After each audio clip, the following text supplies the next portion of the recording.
श्रीराम समर्थ. श्रीराम समर्थ. नाम घेतल्याने आपले अवगुण कळून येतील.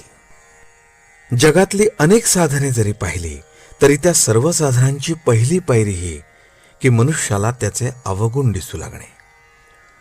जसजसे साधन वाढत जाईल तसतसे आपल्यातले अवगुण प्रखर रूपाने दिसू लागतात आणि त्या अवगुणांचा पुढे डोंगरच वाटू लागतो.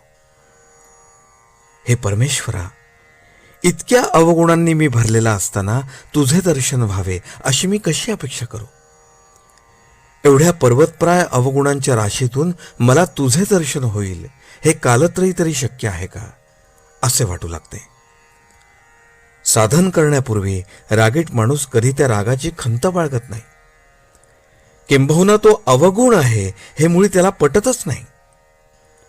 तो म्हणतो, व्यवहारात असा दरारा पाहिजेच, त्याशिवाय कसे चालेल?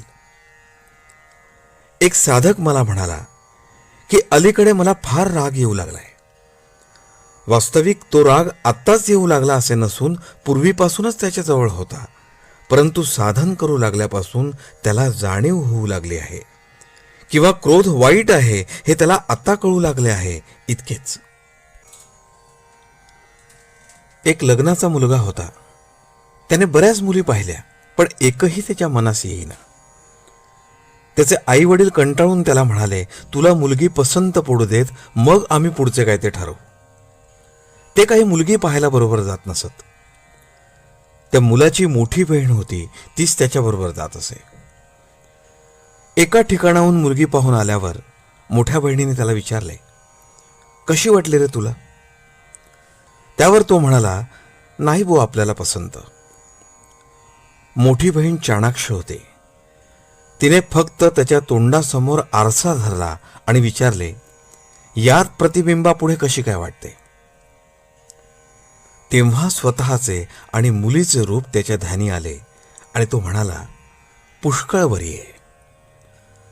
सारांश, जिथपर्यंत आपल्याला स्वतःचे खरे दर्शन होऊ शकत नाही तिथपर्यंत दुसऱ्यांचे अवगुणच आपल्याला दिसतात.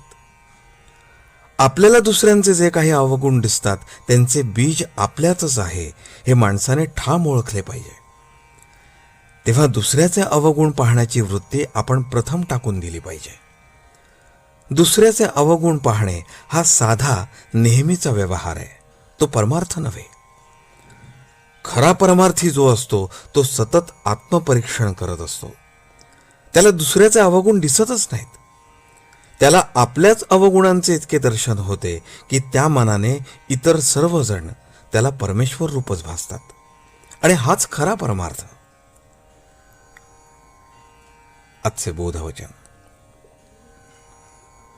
आत्मपरीक्षा करून स्वतःमधील अवगुणांच्या बीजाचे उच्चाटन करणे हे फार मोठे साधन आहे आणि हे साधण्यास नामस्मरणासारखे दुसरे साधन नाही.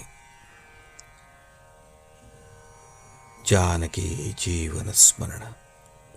जय जय राम.